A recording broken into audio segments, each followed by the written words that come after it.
করছে। আমরা পুলিশ প্রশাসনকে বলতে চাই, বালি চোর যিনি আপনি প্রকৃত তদন্ত করুন। তাতে আমরা দায়িত্বহীন ভাষায় বলছি, আমাদের ফলন যদি তাতে দায়বদ্ধ থাকে। পূর্ব মেদিনীপুর জেলার কাঁথি ১ নম্বর ব্লকের মাজিলাপুর গ্রাম পঞ্চায়েত এলাকার সমুদ্র উপকূল জুনপুট এলাকা থেকে প্রতিনিয়ত অবৈধভাবে বালি বিক্রি হচ্ছে। এই অভিযোগ তুলে গ্রাম পঞ্চায়েতের প্রধান প্রদীপ কুণ্ডু ও পঞ্চায়েত সমিতির সভাপতি অর্চনা পরিড়ার নেতৃত্বে গ্রামের বহু মানুষ আজ বিরামপুর শিবালয় মন্দির থেকে জুনপুট কোস্টাল থানায় মিছিল করে এসে বিক্ষোভ ও ডেপুটেশন জমা দেন।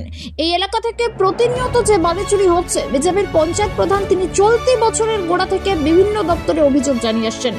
অভিযোগ জানালেও প্রশাসন কোনো ব্যবস্থা নেয়নি বলে তাও জানিয়েছেন। আমি মাজিলাপুর অঞ্চলের প্রধান প্রদীপ কুমার কুণ্ডু। আপনারা জানেন, আজ কয়েকদিন ধরে আমার মাজিলাপুর অঞ্চল এই বালি চুরির প্রতিবাদে উত্তাল হয়ে আছে। আমরা জানুয়ারি 2024 থেকে সোচ্চার এই বালি চোরকে, বালি মাফিয়াকে, তৃণমূল কংগ্রেসের বালি মাফিয়াকে তদন্ত করে ধরার জন্য আমরা ভীষণভাবে আন্দোলন শুরু করেছি। আজকের ডেপুটেশনে আমাদের এইটাই মূল মুদ্রা ছিল যে আপনারা প্রকৃত বালি মাফিয়াকে গ্রেপ্তার করুন। যেভাবে ভারতীয় জনতা পার্টির পঞ্চায়েতকে ওরা বদনাম করছে, প্রকৃত চোরকে তদন্ত করে গ্রেপ্তার করার জন্য আমাদের ডেপুটেশন। এই বালি মাফিয়া যদি আগামী দিনে যদি অ্যারেস্ট না হয় তাহলে বৃহত্তর আন্দোলনে আমরা নামবো। এবং এটা আমরা চ্যালেঞ্জ করেছি, ভারতীয় জনতা পার্টির প্রধান নয়, কোনো কার্যকর্তাকে এই কাজে যদি যুক্ত পায় তাহলে তাকে অবিলম্বে গ্রেপ্তার করতে হবে। এটাই ভারতীয় জনতা পার্টি, এটাই আমাদের ভারতীয়তা, এটাই আমাদের একতা ভারতীয় জনতা পার্টি। গ্রাম পঞ্চায়েতের প্রধানকে ফাঁসানোর উদ্দেশ্য ছিল শাসক দলের। কয়েকদিন আগে আপনাদের মিডিয়ার সামনে আমি তুলে ধরেছি, মাথা মোটা নেতার যে কর্মকাণ্ড, বালি চুরির অভিযোগ বিএলআরও অফিসে প্রধান কিন্তু লিখিতভাবে জানিয়েছেন। তো স্টেপটা নেওয়ার কথা বিএলআরওর এবং স্থানীয় প্রশাসনিক দপ্তরের। আমরা বর্তমানে ফিল্ডে গিয়েও দেখতে পেলাম না কোথাও একটা গাড়ি কিংবা রিক্সা আটকানো আছে। তারই বিরুদ্ধে আমরা আজকে থানায় ডেপুটেশন দিতে এসেছিলাম। শাসক দল বুঝে গেছে আজকে যে মানুষের উচ্ছ্বাস, শাসক দলকে সমর্থন করে না, ভারতীয় জনতা পার্টির পক্ষে মানুষ কিন্তু কাজ করছে। তাই লোকসভা ভোটে বুঝিয়ে দিয়েছে, পঞ্চায়েত ভোটে বুঝিয়ে দিয়েছে, মুখের সামনে থেকে রসগোল্লাগুলো বেরিয়ে যাচ্ছে এই মনোভাব তাদের। তো সেই খাবারটুকু সামনে আসার পরেও খেতে না পাওয়ার ফলে আজকে প্রধানকে ফাঁসানোর চক্রান্ত চলছে।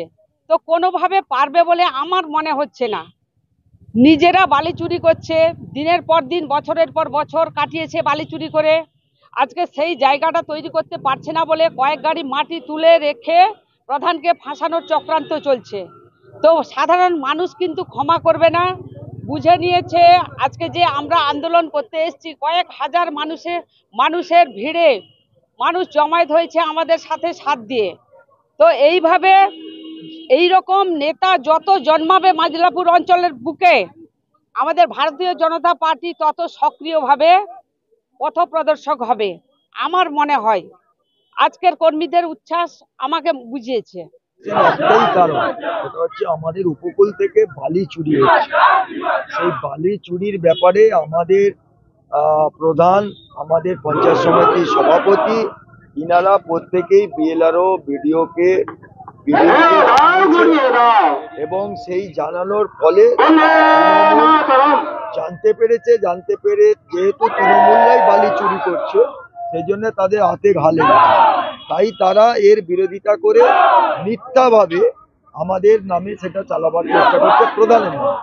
কিন্তু ওরা ভালো করে জানে যে চুরিটা করছে তৃণমূল, কারণ চুরি ছাড়া তৃণমূলের অন্য কোনো গতি নেই।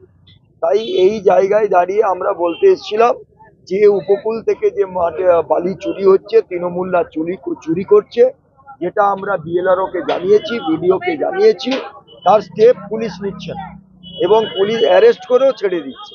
তাই আমরা দেখলাম যে থানার মধ্যে এই যে চুরি হয়েছিল তার ডকুমেন্টারি এভিডেন্সও কিছু নেই, কোনো রিক্সাও জমা নেই, কোনো গাড়িও জমা নেই। তাই আমরা বলতে এসেছি যে উপকূল থেকে বালি সরিয়ে নিলে এটা বন্যা এলাকা, বন্যা কবলিত এলাকা, এই এলাকায় বালি যদি সরিয়ে নেয় তাহলে বন্যা হওয়ার সম্ভাবনা বেড়ে যায়।